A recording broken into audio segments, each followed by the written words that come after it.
This episode includes discussions of sexual assault and suicide and may not be suitable for all listeners.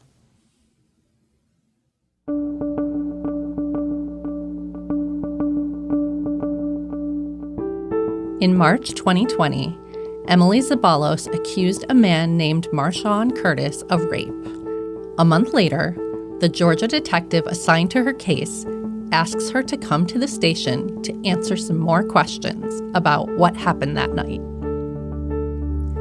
Emily sits at a bare table in a windowless room for several minutes before the detective finally comes in. Hey, sorry about that. Their meeting is recorded, both audio and video. So the reason I wanted to bring you in here is because I reviewed everything that we have so far. I told you that I got a little bit different information from the nurse, from the officer. So I reviewed the video camera footage from the officer. You told him something different than you told me. So I wanted to bring you back in here to get actually what happened.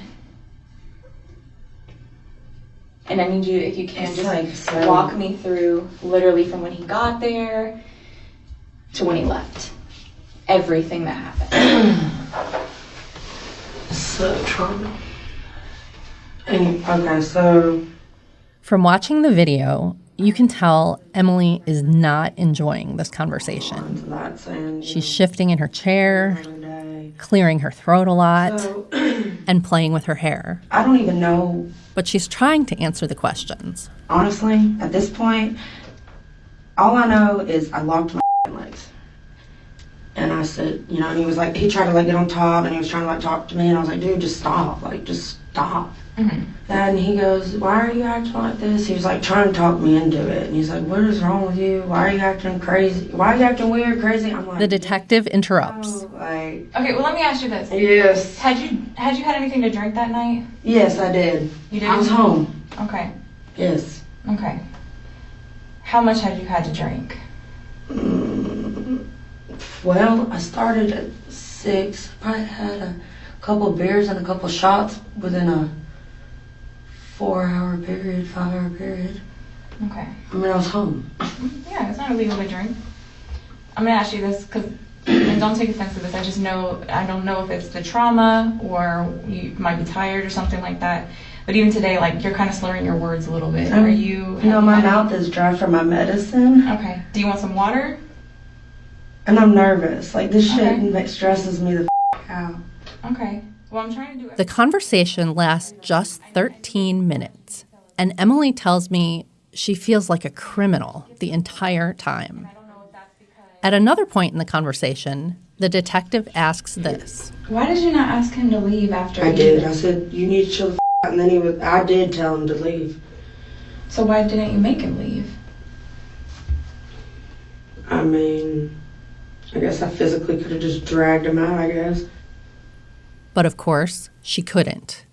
The man she says attacked her had done this before and gotten away with it.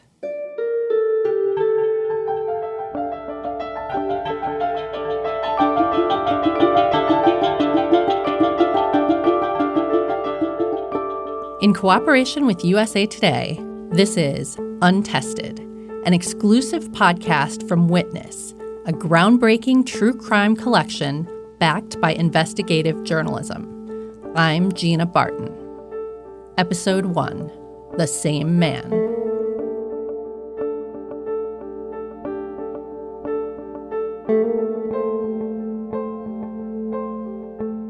I got a hold of that video while our investigative team here at USA Today was working on a project about untested rape kits. As you may know, a rape kit is a box of evidence from a reported sexual assault that is collected during a medical exam of the victim. It contains samples of things like saliva, blood, and semen, which can be used to develop a DNA profile. That profile can then be matched to a suspect or to the FBI's national database and solve the crime. For that to happen, though, the kit has to be sent to the lab and tested. But between the time rape kits were invented in the mid-1970s until around 2010, hundreds of thousands of them weren't tested. And this problem came to be known as the rape kit backlog. Because of it, a lot of sex offenders, many of them serial rapists, weren't being caught. They were still out there, free to assault more women. The problem first came to light more than 15 years ago. Across the nation, an estimated 400,000 rape kits sit on the shelves waiting to be tested. Inexcusable ongoing trauma as their rape kits went untested. And in 2015, the federal government started a grant program to help local agencies solve it. But a White House effort aims to change that. Vice President Joe Biden announced the Sexual Assault Kit Initiative. $41 million. $41 million. $41 million initiative to help clear up the backlog. And these agencies needed the money because testing rape kits is expensive. Each one costs between $500 and $1,500 to test. Now that the federal grant program has been up and running for a decade, it has awarded hundreds of millions of dollars to state and local jurisdictions. For the past couple of years, my team has been looking into that grant program to see how effective it's been. Along the way, we found some really troubling trends, which I'll share with you throughout this season. That reporting also led me to Marshawn Curtis. His case illustrates a lot of the problems with the rape kit backlog, but also has some lessons about where we go from here. There's one more thing I think it's important for you to know before we get too far. It's a policy at USA Today that we generally don't use the names of people who have reported a sexual assault without their permission. We also want to be sure that they're comfortable with how their words and their stories are presented. I've interviewed Emily, and that's her real voice you just heard. She asked me if we would use her maiden name so her daughter's friends wouldn't come across her story and start asking questions. So that's why we're calling her Emily Zabalos. To tell the story of how many times Marshawn Curtis beat the system, we have to start with Detective Annie Harrison. And that means going back to 2001, when Annie started working as a corrections deputy in Ingham County, Michigan.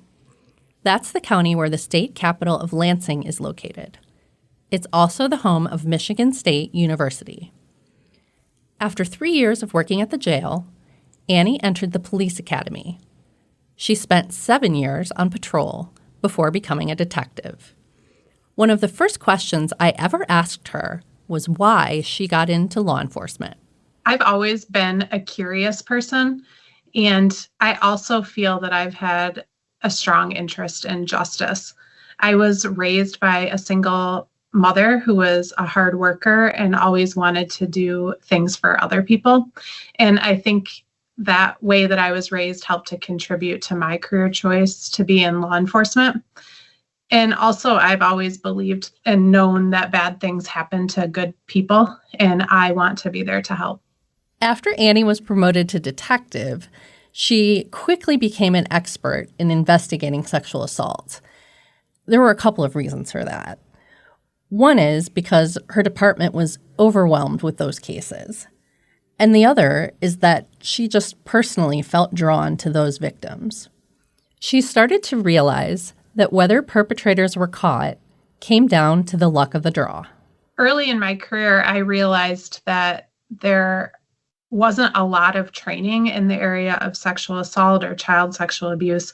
And I realized that when somebody would call 911 or make their report, it might come down to like a straw draw to see who you were going to get to respond to your case. And that did not sit right with me. I think that whether the investigator is trained or not has a huge impact on the outcome of the case. And that's for a variety of reasons. It might be just simply, do they know or have they been trained in how to investigate the case? But also, do they have compassion and courtesy and professionalism when it comes to engaging with the victim or survivor? Back then, Annie was specializing in child sexual abuse. In those cases, DNA usually wasn't a factor. It often took months or years for those young victims to come forward, so it was too late for a rape kit. Even when she got the case occasionally with an adult victim, DNA usually didn't come into play. If the victim and suspect knew each other and the suspect said the sex was consensual, the rape kit wouldn't be tested. What would be the point? DNA can't tell you whether or not sex is consensual. In cop shorthand, those are called he said, she said cases. According to the Department of Justice, the victim and the suspect know each other in about 75% of rape cases. The rest of the time, when someone reports being raped by a stranger, DNA can be the key to solving the crime. But if the cops think the victim is lying or being uncooperative, those kits aren't tested either. That thinking has started to change in recent years. But back in the early 2000s, pretty much everyone in law enforcement felt the same way, that most rape kits didn't need to be tested. There were also long wait times at crime labs, not just in Michigan, where Annie worked, but all over the country. When I was investigating a case that would involve a sexual assault evidence kit, a rape kit, sometimes we would submit kits to the lab and 18 months would go by. I would get a phone call from the lab. They would say, your kit is next in line to be tested. Can you tell me the status of the case? It could be that the case had in fact already even been prosecuted before the kit was tested. It could be that the charges were denied at the prosecutor's office. And if that were the case, the lab would not test it at that point and send it back untested. Case by case, the untested kits piled up in evidence rooms and storage sheds all over America. Almost nobody thought it was a problem, until an assistant prosecutor walked into a Detroit police warehouse in 2009.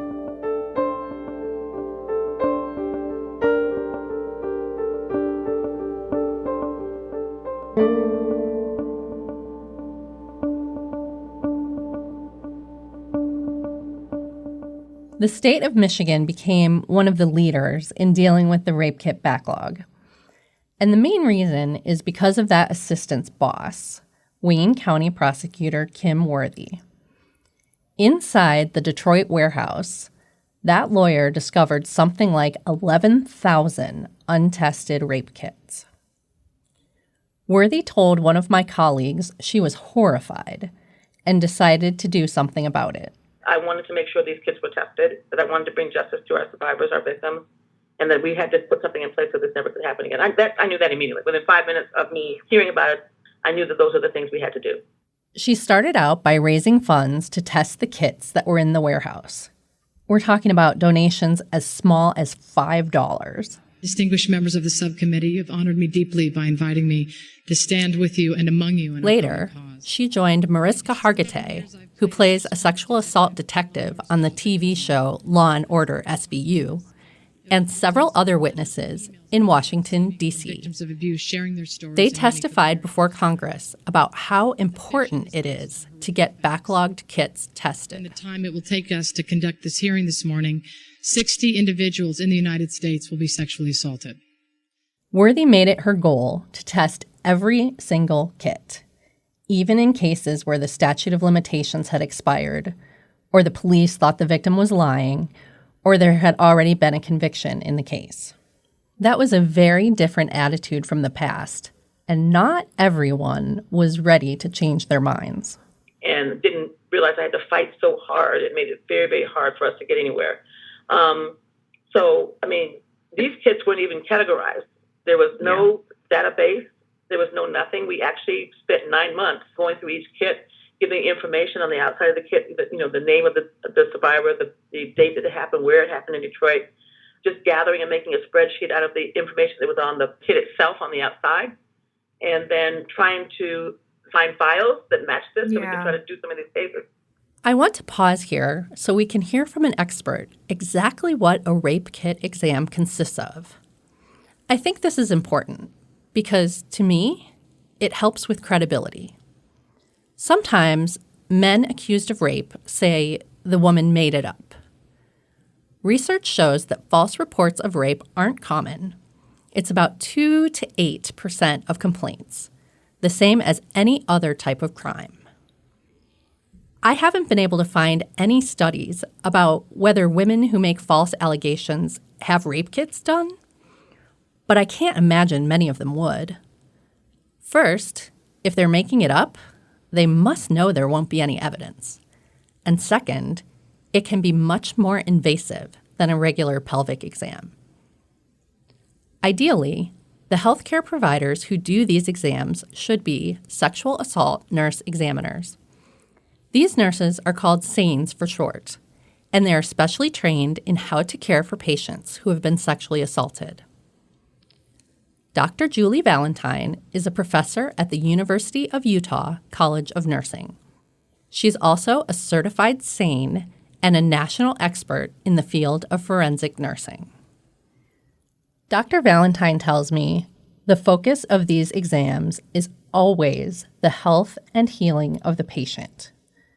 These nurses offer medication to prevent pregnancy and sexually transmitted diseases, as well as mental health resources, and even help with things like housing if the person needs it. We understand following a sexual assault that someone's choice or autonomy has been taken away from them. And so we make sure to give them choices to help restore that sense of control again. You want to take a break? We take a break. You don't want a certain aspect of the exam? We don't do that aspect. She walks me through the steps she takes if a survivor chooses to have evidence collected. The sexual assault medical forensic exams are quite detailed. With the person's permission, we examine them from their top of their head down to their toes, and we are looking for any injury, bruises, abrasions, and we collect evidence on swabs or long Q-tips. And that evidence, again, they get to control where we collect that evidence. We interview them, and that helps guide our examination, both for determining where to assess for injury, where to take photographs, and where to collect evidence. With the patient's consent, we do use a speculum in the vagina for women. Some sites have a special kind of camera that's a magnifying camera, kind of called a colposcope, that they may use to help to identify injury. It is a longer exam than people would have when they go in for a yearly pap smear. Dr. Valentine tells me the exam usually takes between 3 and 4 hours, sometimes longer.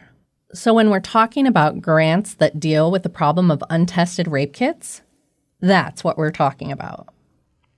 Shortly after the federal grant program started in 2015, the Michigan State Police got money to help law enforcement agencies around the state follow Detroit's lead in dealing with their backlogged rape kits. The first thing the state officials wanted to do was take inventory of all the untested kits in Michigan. And the people who were doing that at the Ingham County Sheriff's Office kept coming to Detective Annie Harrison with questions about her cases. Well, I remember saying, what is going on? What is happening here? They told her they were trying to fill in a spreadsheet about untested kits. But Annie didn't understand why. She didn't see the point of testing kits in closed cases, or in cases that couldn't be charged, or in cases where the victim and the suspect knew each other. So she called the woman who was running the statewide program and asked why they should change their approach after all these years. She said, I want to tell you about 3 different cases that we looked at in Detroit. I said, okay, but thinking to myself, I've got a lot of cases here too, but I'm happy to listen. She said the first case involved a woman who had gone to the bar to celebrate a birthday, and she had stepped outside to make a phone call when she then saw her ex. She got into the car with her ex, and they had a conversation about their child that they had had together. She knew that it was starting to go bad, and she tried to get out of the car, but he had put his arm across her neck and then raped her. The rape kit wasn't tested, and the case wasn't prosecuted. She said, well, I want to tell you about another case, and this was also in Detroit and involved a 15-year-old girl who had been walking to school when a guy pulled up and offered her a ride. She agreed, and then he went another way and ended up parking the car, and he started touching her aggressively, and she said no to him, but he raped her in the car.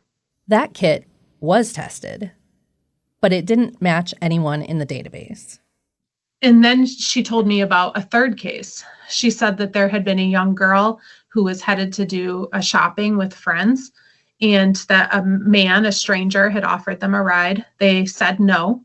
And then later, one of the girls came out of the store alone, and the guy was still there and forced her into his car, drove her to a deserted area, and raped her. That kit was also tested, but the results didn't help the police catch the guy. So I said, okay, you've told me these stories. Help me to understand why you're telling them to me. And she said, Annie, we tested that first kit as part of the Detroit project, and we learned that this was the same man.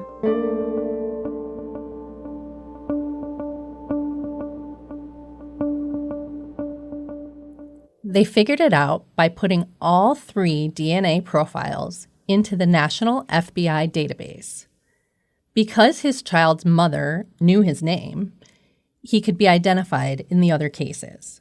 I realized, wow, I was floored. What a missed opportunity. I was looking at these cases as individuals and not realizing that one person's known as another person's stranger.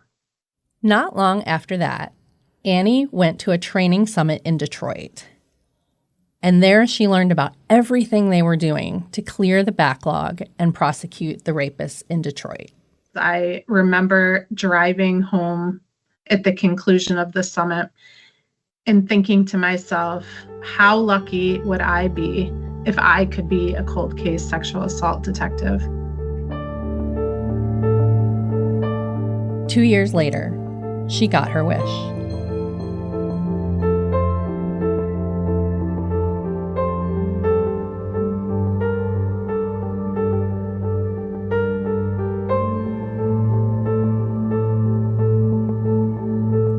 In 2018, the Michigan State Police got another federal grant.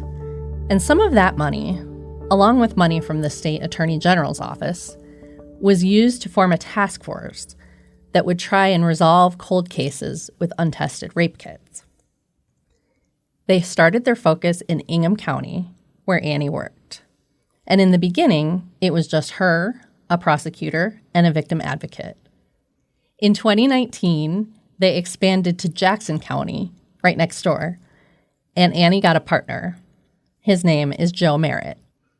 Between the two of them, they were responsible for 190 forgotten cases, and they had to figure out which ones to investigate first. And honestly, it's heartbreaking. You look at these cases and know that every single case represents a survivor and their experience. You want to work them all right now, yesterday. But they had to come up with a way to prioritize. We triaged our cases based on immediate risk to the community. And then, of course, taking into consideration the crime itself, any potential DNA evidence we had, and statute of limitations as well. So those are just some of the factors that we're looking at when we're faced with this truly impossible task of deciding when and which case to open. Annie and Joe wanted to work every case right away. But of course, that was impossible. And so once again, those he said, she said cases had to get moved to the end of the line. There was just no way around it. By June of 2021, Annie had been working cold case rapes for 3 years, but her team still had not gotten a single conviction. She had just come back from vacation when she saw an email from the Michigan State Police Crime Lab. The lab would send out these reports whenever the algorithm in the National DNA Database connected evidence in some other case to one of hers. And that was surprising because typically any lab update emails would go directly to the police department or the original detective. Annie told me she's still not sure how that message landed in her inbox. It was just a stroke of luck. She didn't know it at the time, but it was also lucky that the evidence in that other case had been tested at all. In a lot of states, it wouldn't have been. But fortunately for Annie, it happened in Georgia, where a state law requires the testing of every kit reported to police.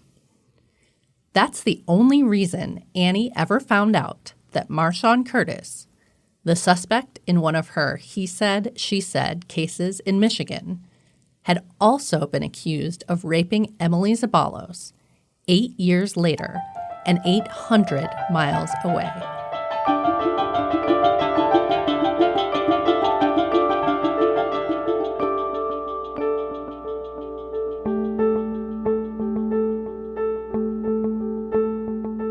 The original complaint in the Michigan case had been filed on March 26, 2012, by a high school junior named Jocelyn Phillips. I want to pause again here and let you know I've spoken to Jocelyn, and she's okay with us using her full name, but she didn't want to be recorded. So to tell her parts of the story, we're using her words as they appear in legal transcripts, but they're being read by an actor. Jocelyn met Curtis in January of 2012. She wasn't in the most stable situation back then. Her parents were divorced, and her dad had custody. He wasn't around much, so around the time Jocelyn started high school, she went to stay with her mom. When she was in 10th grade, her mom moved to Colorado. I had went to live with my best friend and her parents. Her dad went to prison or jail, and Child Protective Services stepped in and took the little sisters and her out of the home. And my brother actually came to live with me there, but then I had to find another place to live. A friend of her brother's had an extra room, so Jocelyn moved in there. Until then, she had been taking the regular school bus to Lansing Eastern High School. She got straight A's and was determined to make a better future for herself. At that time, I wanted to be a surgeon. I enjoyed school. I played a lot of sports. I had lots of friends. I really like clothes. I like to draw and paint. I like to read poetry. After Jocelyn moved in with her brother's friend, she had to start taking the city bus to school. Everyone calls it the CATA, short for the Capital Area Transportation Authority, since it runs through Lansing, the state capital of Michigan. While I was waiting on the bus, I would go down to the smoking area. And Marshawn was normally down there, and so while waiting for the bus, I would talk to him. She says they had known each other a couple of months when she ran into him there on March 24th, 2012. He had told me it was his birthday and that he was having a party at his house later that day and asked if I wanted to go. I had told him I was unsure because I had plans that day. We exchanged numbers and I told him, get a hold of me later. I might or might not. By the time he texted, she was free. So she took the bus to his house. Only there was no party. When I got there, Marshawn was hanging out with his brother and his brother's girlfriend. They were all sitting in the room and listening to music and drinking. And, rapping. They had like a recording kind of a deal. It was like an office or maybe a spare bedroom. They hung out for a few hours, doing shots of Crown Royal and smoking pot. Jocelyn lost track of time and realized she had missed the last bus of the night. Well, at first I was trying to think of how I was going to get home. I didn't know how I was going to get home, and Marshawn offered that I could just stay the night. Take the bus in the morning. It seemed like her best option. He took me to his room, We were laying on his bed, just talking and listening to music and hanging out. Marshawn started to grab my breast and my crotch and my body on the outside of my clothes. I had told him no and to stop. He continued to try to grab me, and I told him no, and that I didn't want to have sex with him, but we could still be friends. He wasn't listening. After that, he tried to take my pants off. He had a hold of the top where he was like pulling them down. And I was like grabbing them, trying to pull them back up. Then, she says, he raped her.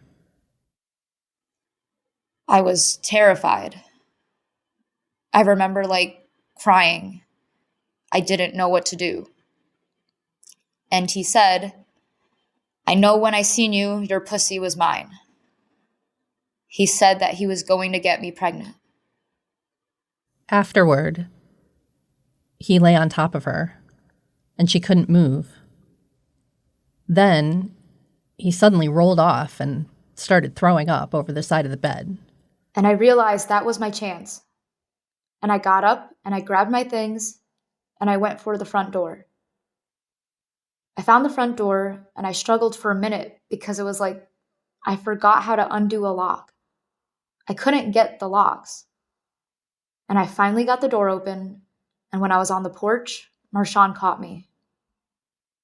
He had a hold of me, my arm, I think, and he was standing there and he was touching his penis like he was masturbating.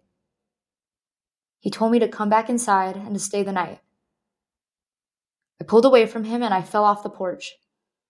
He was still standing there touching his penis, and I got up and I ran. I just ran until I couldn't run no more. She called the guy she was staying with, and he picked her up. When I got home, I took my clothes off and I took a shower. And then I went in my room and I just laid on the floor. I don't know how long I laid on the floor. All I really remember is I had a little white space heater and I just kept focusing on the little red dot on it because maybe if I thought about something else. I kind of felt like my body felt like when you have the flu almost. Like you can't get warm and you just feel sick. I felt mentally sick. I felt physically sick. Like my body ached and I couldn't get warm. She was worried about getting in trouble. She was underage, she was drinking and smoking marijuana. So she didn't call the police. Jocelyn says she can't remember how much time she spent lying on the floor. Maybe a day, maybe 2. I laid there and it was like, I remember it getting light outside and then it was dark. And then I ended up,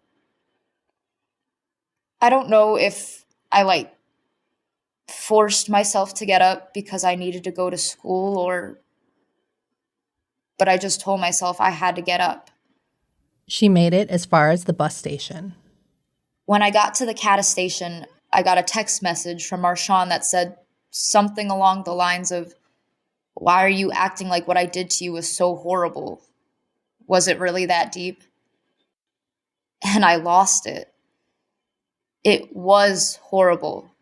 It was that deep. In that second, it just happened all over again. Jocelyn's roommate was already annoyed with her, so she called another friend who drove her to the hospital. There, she met with a police officer and had a rape kit done. It was traumatizing. I had to repeat what happened to me. I didn't want to be touched, and they had to do all these things, and it involved touching me, and I didn't want to be touched. I felt like it was an invasion of my space, and my space was already taken. At the time, Curtis was on probation for carrying a concealed weapon, a double-edged knife. Still, he wasn't charged with anything. Not a probation violation, and not a sexual assault. But no one told Jocelyn. After a while, she gave up trying to get information and decided she must have destroyed the evidence by taking a shower. I stopped going to school. There's a lot of days where I just didn't want to get out of bed. I was depressed. I didn't see a future for myself. I was disgusted with myself. I struggled with trying to find reasons to want to live. A couple months after, I tried to take my own life. I hung myself off the porch, and my guardian at the time had to cut me down. She was hospitalized for mental health treatment. I was diagnosed with PTSD, anxiety, depression. I was homeless for a really long time. After what happened to me and nobody doing anything, I never seen a future for myself. I lived in tents during a Michigan winter. I ate out of dumpsters. I didn't have to. I had people in my life that would have helped me and supported me. But because the system that I thought was there to protect me never did, I believed nobody would.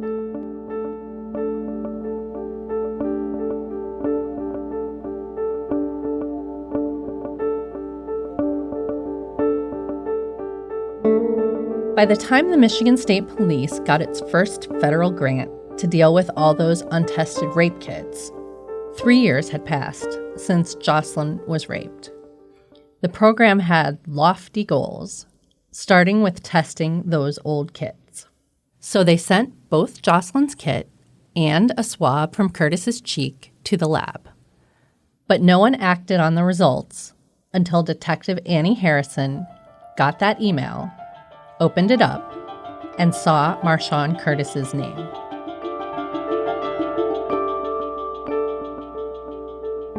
With that, Curtis no longer looked like just another he in that pile of he said, she said cases. This is not just a one-off. This is not a misunderstanding. This guy is dangerous.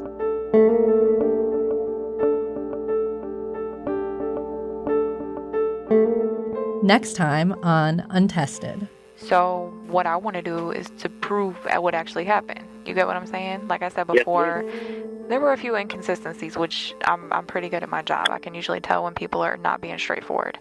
So that's why I wanted to call you and be straightforward with you. And hopefully with what you're giving me, I'm able to just say, instead of suspending it, saying that there's a possibility it happened, but I can't prove it, I want to say that it didn't happen. You know what I'm saying? I would rather that anyways.